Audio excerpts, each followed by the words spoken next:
ఈరోజు మనం అసలు అంగం సైజ్ ఎంత ఉండాలి, అంగం సైజ్ చిన్నగా ఉంది అనుకుంటే దానికి ఏం చేయాలి, లేకపోతే అసలు అంగం స్తంభించట్లేదు, ఇలాంటి ఇష్యూస్ గురించి డిస్కస్ చేస్తున్నాం. Hello everyone, I am doctor Ashish Reddy, consultant microsurgical andrologist, Androline hospitals, Begumpet, Hyderabad.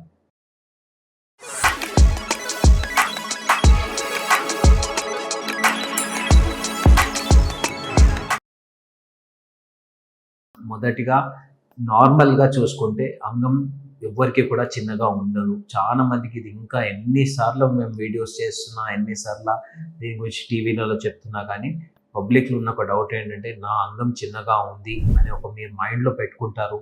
అది ఆల్వేస్ మీ మైండ్లో అలానే ఉంటుంది. అన్నిటికంటే ఇంపార్టెంట్ ఏంటంటే అంగం నార్మల్ సైజ్గా అంటే చాలామంది ఎక్కడ కంపారిజన్ వస్తుందంటే పక్కన బాత్రూమ్ అయినప్పుడు ఎవరైనా పోయినప్పుడు పక్కన వాళ్ళ సైజ్ పెద్దగా ఉంది, నా చాలా చిన్నగా ఉంది, ఇలాంటి కామన్గా మిస్టేక్స్ చేస్తుంటారు. సో ఒకటి మనకి అంగం అనేది సెక్స్కి కానప్పుడు నార్మల్ మూత్ర విసర్జన తప్ప దేనికి దాని ఇంపార్టెన్స్ ఉండదు. సో అది చిన్న ఉన్నా ఇంత ఉన్నా మూత్రం పోయడం ఈజీగా ఉంటే ఎటువంటి సమస్య లేదు. ఓన్లీ ఎప్పుడైతే మీరు సెక్స్లో కలుద్దాం అనుకుంటున్నారో లేకపోతే మనం హస్తప్రయోగం చేసుకుందాం అనుకుంటున్నారో అప్పుడు అంగం గట్టి పడితే చాలు. సో అంగం గట్టి పడినప్పుడు మనకి 3 ఇంచెస్ 3 ఇంచెస్ కంటే ఎక్కువగా ఉంటే ఎటువంటి సమస్య లేదు. అంతకంటే ఎక్కువగా ఉన్న చాలా డిఫరెన్స్ ఏముండదు. సో చాలా మంది హస్బెండ్స్ వచ్చి నాకు అడుగుతుంటారు, సార్ పెద్ద సైజ్ కావాలి, నాకు పెద్ద గర్త్ కావాలని చాలా మంది అంటుంటారు. సో డెఫినెట్లీ వీళ్ళందరూ గుర్తుపెట్టుకోవాల్సింది ఏంటంటే, సో 3 to 4 ఇంచెస్ దాటిన తర్వాత ఉమెన్ ఒకసారి వెజైనా దాటిన తర్వాత సర్విక్స్ స్టార్ట్ అయినప్పుడు జనరలీ అక్కడ సెన్సేషన్ తక్కువగా ఉంటుంది. సో పెద్ద సైజ్తోని మ్యాటర్ కాదు. హ్యాపీగా సాటిస్ఫైడ్గా సెక్స్ చేయడం ఎక్కువ ఇంపార్టెంట్. దీంట్లో పెద్దగా మీరు ఎక్కువ ఆలోచించాల్సిన అవసరం ఖచ్చితంగా లేదు. సో కానీ ఒకవేళ మీకు నిజంగా గర్త్ తక్కువగా ఉందంటే ఫస్ట్ చూసుకోవాల్సింది ఏంటంటే నాకేమైనా అంగస్తంభన సమస్య ఉందా.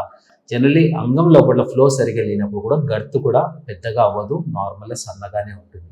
సో అలాంటి సమస్య ఉంటే దాన్ని రెక్టిఫై చేస్తే గర్త్ అనేది ఇంప్రూవ్ అయ్యే ఛాన్సెస్ ఉంటుంది. సో ఇలా కూడా అవ్వని పక్షంలో అంటే కొందరిలో సివియర్ నిజంగానే బై బర్త్ ప్రాబ్లమ్స్ ఉంటాయి, కొన్నిసార్లు ఇంప్రూవ్ కాదనుకుంటే అప్పుడు దీనికి అడ్వాన్స్ ఇంజెక్షన్స్ ఉంటాయి, హైల్యూరోనిక్ యాసిడ్ ఇంజెక్షన్స్ ఉంటాయి. ఈ ఇంజెక్షన్స్ ఇస్తే గర్త్ ఎన్హాన్స్మెంట్ అయ్యే ఛాన్సెస్ ఉంటుంది. ఇంకా దీంట్లో అడ్వాన్స్ రీసెర్చెస్ నడుస్తున్నాయి. ఫ్యూచర్లో మనకి గర్త్ ఇంప్లాంట్స్ కూడా వచ్చే ఛాన్సెస్ ఉన్నాయి. కానీ అప్పటి వరకు ఉన్న మనకి మేజర్ ఆప్షన్స్ ఏంటంటే మొదటిగా సమస్య ఉందా లేదా తెలుసుకోవాలి, ఫ్లో ఏమన్నా తగ్గిందా అనేది తెలుసుకోవాలి.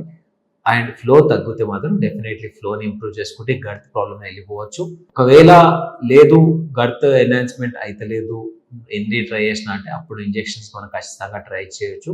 ఇంజెక్షన్స్ ఇవి చీప్గా ఉండవు, డెఫినెట్లీ ఇవి కొద్దిగా కాస్ట్లీ ఇంజెక్షన్సే. దీని ఖర్చు ఖచ్చితంగా బాగానే అవుతుంది. సో ఆలోచించండి. ఒకవేళ అట్లాంటి డౌట్స్ ఉంటే ఒకసారి నా దగ్గర రండి. ఖచ్చితంగా అవసరం అనుకుంటే మాత్రమే ఈ ఫిల్లర్స్ యూజ్ చేసే అవసరం ఉండొచ్చు.